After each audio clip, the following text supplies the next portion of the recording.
रायगड, महाराष्ट्रासह देश विदेशातील ताज्या बातम्या पाहण्यासाठी मॅक्स इंडिया लाईव्ह चॅनलला सबस्क्राईब करा आणि बेल आयकॉन दाबायला विसरू नका.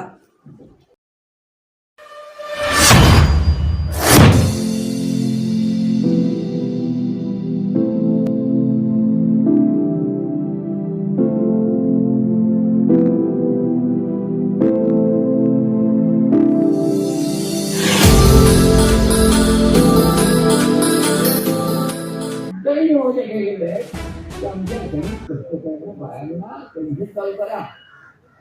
आज तुम्ही वेळ पैसे 60 वर्षाचे पुढे म्हातारे गेले नाही, त्या अशी मागणी पण करणार नाही.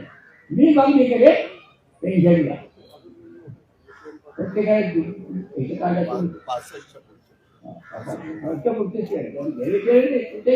माझी मागणी नाही का कोण पण सांगतो काय करायचं. बाई म्हणाली मी माझं जागा गेलो पूर्ण वाटवटा कार्यक्रम होता. बाई म्हणाली बाबा आपल्याला काय मिळालं, आपण साठीच्या पुढे गेलो. आणि मग ती म्हणाली म्हणलं काय झालं काय व्हायचं देवीचे घेतलं देवीचं ओवाळलं असं काय काय हे घरी बसलं हा मुद्दा.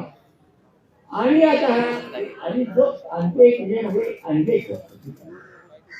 ते अदानींना वॉरंट दिले पकडलं आणि ते पकडून निघाल्याबरोबर देशाच्या निवडणुकांचं ते काय तुम्ही बघा. आणि अदानींनी खटपट केलेली एवढी केलेली आहे.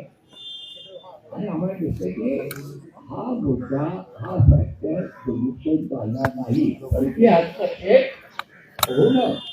आणि ते जास्त निवडणुका जिंकण्यासाठी काही भारतीय नाव घेऊन करत असतील तर त्याचा सुद्धा शोध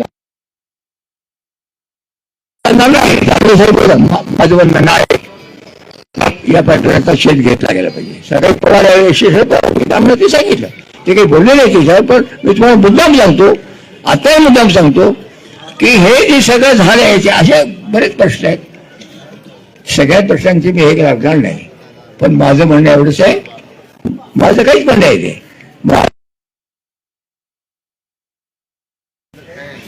आणि खूपच असताना झाले कोणतं जनतेचे प्रश्न जायचे असे तर तुम्हाला पाहिजे. तुम्ही पवार आहात आणि आम्ही काय बोलणार.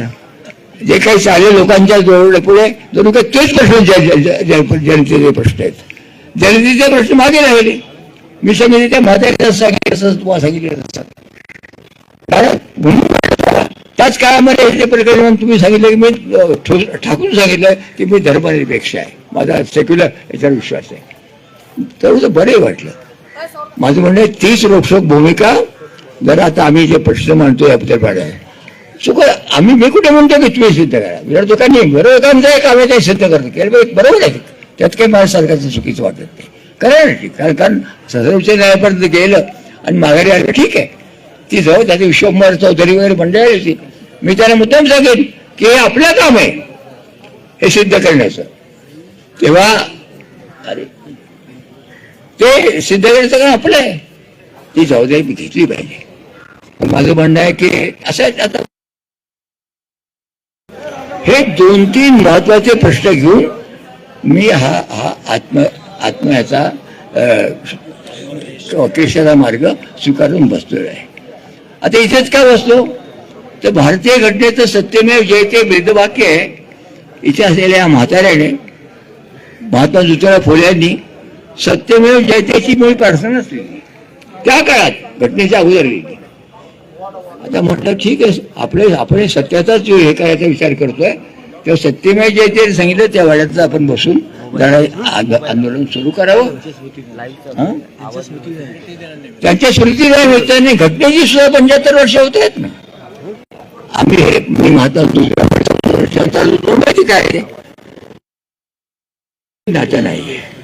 आपण रोज भेटणारी रोज बोलणारी एकमेकाच्या बद्दल एखाद्या माणसं त्याच्यात ते स्वार्थ ते डायच नाही.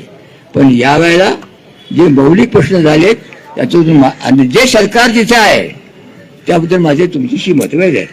पण जे सरकार जुमानत असते पत्रकारांशी आणि परदेशाच्या लोकांना सल्ला द्यायचा तो भाग आणखी वेगळा आहे. हे काय चाललंय? आणि हे डोळे पाहायचं आमच्यासारख्या माणसाची वय झालं म्हणून गप्प बसायचं? माझ्यासारख्या माणसाला ते शक्य नाहीये. आमची मागणी एकच आहे, या सगळ्या प्रकारचा छडा लागला गेला पाहिजे की हे मतदान जे झालं, जसं मतपेटी झालं, जर झालेल्या मतदानाची सोय झालेली आहे त्याचा छडा लागला गेला पाहिजे असं माझं म्हणणं आहे. आणि तो छडा सरकार लावू देणार नाही. हातातली सत्ता कोण सोडणार आहे? मग जनतेमध्ये गेलं पाहिजे. त्याप्रमाणे आज आम्ही इथं आलो. तो आता आला, लोकांदखल घेत आहेत, लोक घेत आहेत, चांगली गोष्ट आहे. मी तुम्हाला एवढंच सांगतो, हे निराकरण झालं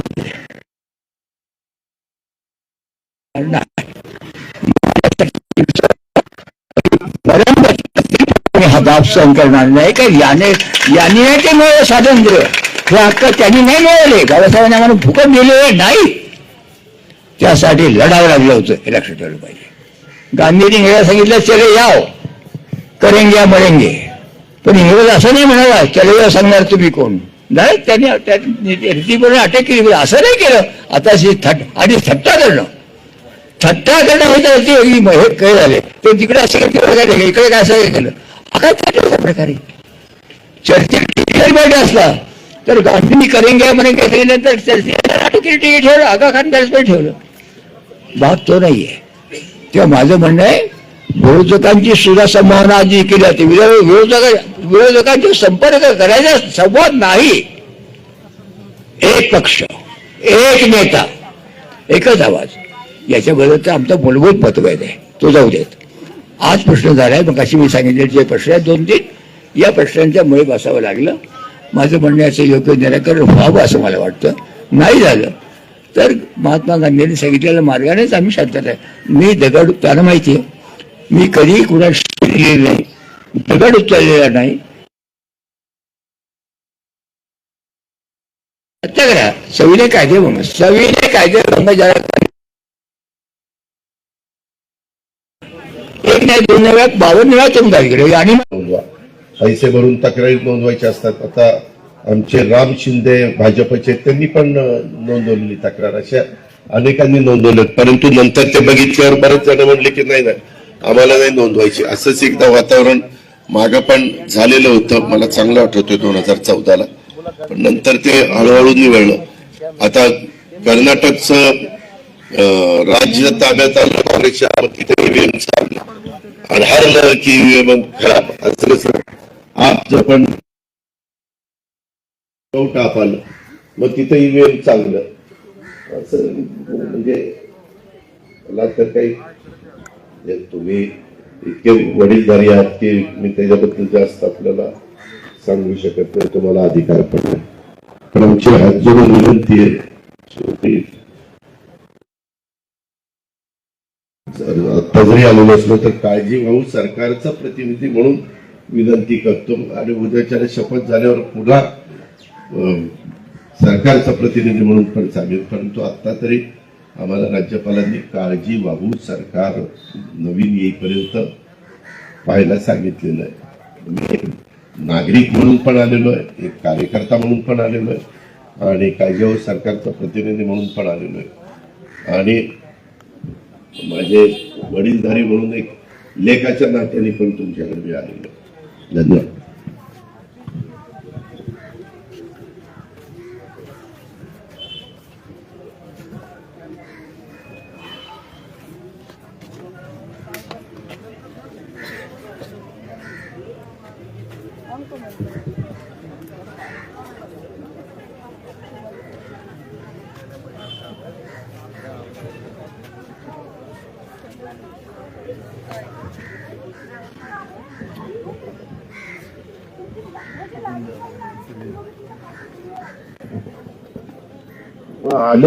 आम्ही कुठं नाही म्हणतो, आम्ही काय तासाला वेतन गाडगेला पोहोचता असला नाही, आम्ही केलेलं आहे. कारण लोकसभेला आम्हाला फटका बसला, आम्हाला पुन्हा सरकारमध्ये यायचं होतं, विरोधी पक्षामध्ये बसून प्रश्न सुटत नाही, आणि ते सरकारमध्ये येण्याच्या करता काही योजना दिल्या, आमच्या वर दुपटीनं योजना समोरच्यांनी पण दिल्या, पण म्हणजे मॅनिफेस्टोमध्ये. अर्थात कदाचित आमच्यावर विश्वास जास्त असल्यामुळे आम्हाला त्यांनी बाबा सुरुवात केली असं काही जनतेचा कौल आम्हाला इथं, तुम्ही पण माझी लाडकी बहिणीच आहेत, लाडक्या बहिणीला सांगायचं आम्हाला इथं बसवायचं काम लाडक्या बहिणीनेच केलेलं आहे.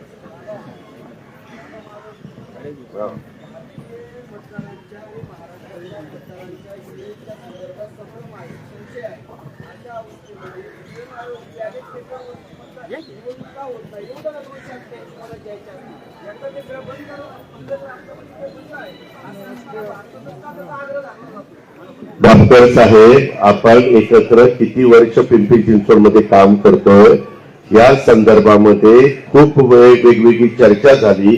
आपण शेवटी संविधानाला मानतो, आपण सुप्रीम कोर्टाच्या निर्णयाला मानतो. आता सुप्रीम कोर्टाने निकाल दिलेला आहे. आता निकाल सुप्रीम कोर्टाने निकाल दिल्यावर आम्ही तरी काय करणार आहे? आमचं काय कशाचं? उलट बॅलेट पेपरवर तर फार गंमत यायची. बॅलेट पेपरला गठ्ठे असायचे आणि त्या गठ्ठ्यामध्ये वरचा कुठला चिन्ह असायचं, हा एक गठ्ठा. तिथं जरा गडबड केली, ते गठ्ठ्यातलं वरचं काढलं, दुसरं चिकटवलं की तो गठ्ठा तिकडे जायचा. आम्ही पण बॅलेट पेपरमध्ये मी 91ची निवडणूक केली, बरंच केलं. उलट ह्याच्यात अजिबात काही करता येत नाही. टोटल मारली किती येत आहे, नोटाला किती दिलं, अमक्याला किती दिलं, तमक्याला किती दिलं. अर्थात डॉक्टर साहेब तुम्हालाही म्हणजे सांगण्याचा अधिकार आहे, पण आता आपल्याला निवडणूक आयोग पण मान्य करत नाहीत. आता शेवट म्हणजे सुप्रीम कोर्ट. आम्ही काही बळजबरी केली नाही की बाबा मशीनवरच घ्या, उद्या बॅलेट पेपरवर घ्यायचं असेल तरी आमची तयारी, पण बॅलेट पेपरवर घ्यायचा अधिकार आम्हाला नाही आहे. अधिकार हा इलेक्शन कमिशनला आहे.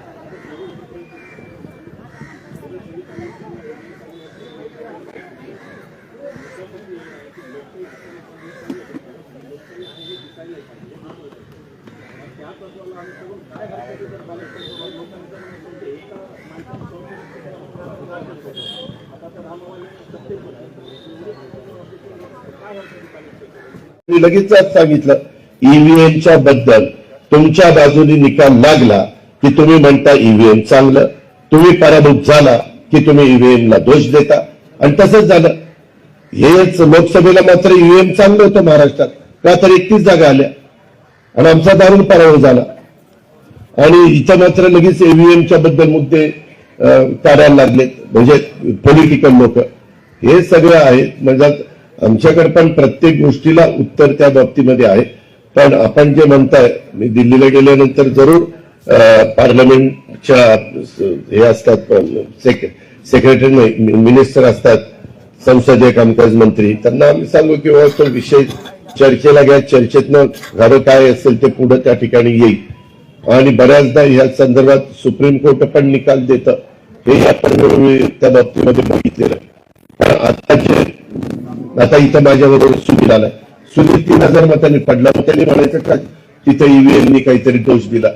त्याच्यामध्ये कुणाला पैसे भरून पुन्हा रिकाउंटिंग करता येतं, त्याच्यामध्ये बघता येतं, पण तो टोटल मारल्यानंतर सगळे आकडे तिथं येतात. आता लोकांनी, लाडली बहिणांनी, आम्ही फिरत होतो, ते म्हणत होते की चांगली योजना आहे, पहिल्यांदाच योजना आली, आणि आम्ही गरिबांनाच देण्याचा प्रयत्न केला. जी काच गोळा करते, जी झाडू पोछा करते, जी कचरा गोळा करते, जी स्वयंपाक वेगवेगळ्या घरी जाऊन स्वयंपाक करते, धुणं भांडी धुती, असल्याच कुरपणीला जाती, असल्याच महिलांना दिले ना. त्या बिचाऱ्यांना आता तिथं एक समाधान व्यक्त करतात आणि त्यांनाही त्याच्यातनं थोडी फुलाची पाकळी, त्याच्यातनं फार काही त्यांचं साधणारे अशातला काही भाग नाही. आणि यांनी पण, इतरांनी पण दिलेल्या योजना बघा ना, त्यांनी पण वेगवेगळ्या प्रकारच्या लाभ दाखवण्याचाच प्रयत्न केला. आणि अशाच पद्धतीनं त्यांचा जाहीरनामा तुम्ही बघा, आम्ही दिलेला जाहीरनामा बघा, अशा बऱ्याचशा गोष्टी त्याच्यामध्ये आहेत. पण आम्हाला वाटतं की या संदर्भामध्ये सुप्रीम कोर्टाने ऑलरेडी सांगितलेले ईव्हीएमच्या संदर्भामध्ये पुढे आता तक्रार करत बसू नये. तरी देखील कुणी सिद्ध करून दाखवलं. मी पण पूर्वी आघाडीमध्ये काम केलं, आम्हाला पण आघाडीमध्ये सांगायचे की दादा असं केलं की असं होतं, तसं केलं की तसं होतं. मी दाखवलं, ईव्हीएम मशीन ठेवून दाखव म्हणलं मला करून, कुठं काही दाखवलं नाही, काही नाही. सांगताना सगळे सांगतात ईव्हीएम मध्ये असं होतं, ईव्हीएम मध्ये तसा घोटाळा होतो, असा घोटाळा होतो, पण अजूनपर्यंत ऑन मशीन कोणी सिद्ध करून दाखवलं नाही. इथंच असणाऱ्यांनी पण सिद्ध करून दाखवलं तर आम्ही पण त्यांना त्या निवडणूक आयोगाच्या पर्यंत नेण्याचं, किंवा महाराष्ट्राचे निवडणूक आयोगाचे जे प्रमुख आहेत राज्याचे, त्यांच्यापर्यंत नेऊन बाबा हे तपासा, कारण वेळोवेळी ते संपूर्ण मागे पण एकदा 2014ला थम्पिंग मेजॉरिटी मोदी साहेबांना मिळाली, तेव्हाही आम्हाला सांगितलं घोटाळा झाला, ईव्हीएम मध्ये घोटाळा झाला, कुठलंही बटन दाबलं की कमळाला जाते, कुठलंही बटन दाबलं की कमळाला जाते. परंतु तिथं लोकांनी कौलच दिलं नव्हतं मोदी साहेबांना, आणि त्याच्यानंतर 19ला ते पुन्हा दिला कौल, आणि 24ला इथं तर त्यांना इथंही कमी मतं मिळाली, युपी मध्ये पण कमी मतं मिळाली. अशा प्रकारची एकंदरीत परिस्थिती आहे. त्याच्यामुळं तुमचे जे काही आम्ही योजना दिल्या, मी मान्य करतो आम्ही योजना दिल्या, कारण लोकांच्या मध्ये मतपरिवर्तन करण्याच्या करता आम्ही प्रलोभन दाखवलं असं म्हणता येणार नाही. जसं काय ते संजय गांधी निराधार, श्रावणबाळ योजना, अनेक प्रकारच्या वेगवेगळ्या प्रकारच्या योजना त्या ठिकाणी असतात. किंवा तुम्ही मगाशी सांगितलं 60 वर्षाच्या पर्यंत नाही, 21 ते 65 हे वयोगट आहे. परंतु आपण म्हणताय तसा 65च्या पुढे देखील वर्ग आहे, त्यांनाही दुसरं काही साधन नसेल तर ते गरीब असतील तर त्याचाही विचार आम्ही उद्याच्या काळामध्ये निश्चित करू. आणि मी पण बघितलंय यशवंतराव चव्हाण साहेबांना माझ्या माहितीप्रमाणे, दादा चुकत असेल तर तुम्ही मला सांगा, 222 जागा निर्विवाद काँग्रेसची राजवट असताना आलेल्या होत्या, आणि त्याच्यानंतर आत्ताच 232 पहिल्यांदा घडलेलं आहे. हे मात्र सत्य आहे, हे कुणी नाकारू शकत नाही. आणि माझ्या तर जे काही उमेदवार होते ते सगळे उमेदवार तुम्हाला माहितीच आहे. ते भुजबळ साहेब आहेत, मुश्रीफ साहेब आहेत, दिलीप वळसे पाटील साहेब आहेत, सगळे जण पुरोगामी विचारांचे किंवा सेक्युलर विचारधारेचे सगळे उमेदवार होते. त्यांनाही लोकांनी दिलं. पण काही काही जे आता आमचे दिलीप वळसे पाटील अवघ्या 1500 मतांनी निवडून आले. आम्ही म्हणायचं नाही इथं जरा मशीन ऍडजस्ट नाही त्याला, म्हणूनच 1500 मतांनी निवडून आले. तिथं झालं तसं दिला निकाल लोकांनी. अशा सगळ्या गोष्टी आहेत, तरी देखील कोणी सिद्ध करून दिलं. आणि बाबा शेवटी सुप्रीम कोर्ट तर तुम्ही आम्ही मान्यच केलं पाहिजे. सुप्रीम कोर्टाने सांगितलं ईव्हीएम बरोबर आहे, आणि लाभाच्या योजना दिल्यात, आम्ही एकट्याने दिले नाही. आता तेलंगणामध्ये पण लाभाच्या योजना चालू आहेत, इतर पण राज्यामध्ये अनेक ठिकाणी लाभाच्या योजना चालू आहेत. स्वतः काँग्रेसने पण त्यांच्या जाहीरनाम्यामध्ये अनेक लाभाच्या योजना दिलेल्या आहेत. आता काही काहींना असं वाटतं की बाळासाहेब थोरात कसे पडले. आता पडले खरं ते पडले. उद्याच्याला आम्हालाही लोक म्हणत होते आम्ही पडणार, आम्हाला माहित होतं आम्ही पडणार नाही. पण आम्ही ईव्हीएम नव्हतं ऍडजस्ट केलं. आम्हाला मतदार माझ्या बरोबर होता, आणि त्यांनी मला सांगितलेलं होतं की दादा इथं आम्ही कोणाचं वरिष्ठांचं ऐकणार नाही, कोणाचं ऐकणार नाही, तुम्हाला त्या ठिकाणी मदत करू. आमची विनंती आहे बाबा, आत्मक्लेश करण्याचा तुम्हाला अधिकार आहे, पण माझी हात जोडून पाया पडून मी विनंती करतो की तुम्ही आता हे थांबवावं. वेगळ्या पद्धतीनं लोकशाही पद्धतीनं तर प्रत्येकाला आंदोलन, मी अधिकाऱ्यांची नावं सांगत नाही, अधिकाऱ्यांना उद्धव ठाकरे साहेबांनी, पवार साहेबांनी सगळ्यांनी सांगितलं त्यांच्या उमेदवारांना तुम्ही तक्रारी नोंदवा. पैसे भरून तक्रारी नोंदवायच्या असतात. आता आमचे राम शिंदे भाजपचे त्यांनी पण नोंदवलेली तक्रार, अशा अनेकांनी नोंदवलं. परंतु नंतर ते बघितल्यावर बरेच जण म्हणले की नाही आम्हाला नाही नोंदवायची. असंच एकदा वातावरण मागं पण झालेलं होतं, मला चांगलं आठवतं 2014ला. पण नंतर ते हळूहळू निवळलं. आता कर्नाटकचं राज्य ताब्यात आलं काँग्रेसच्या, तिथे ईव्हीएम चाललं आणि हरलं.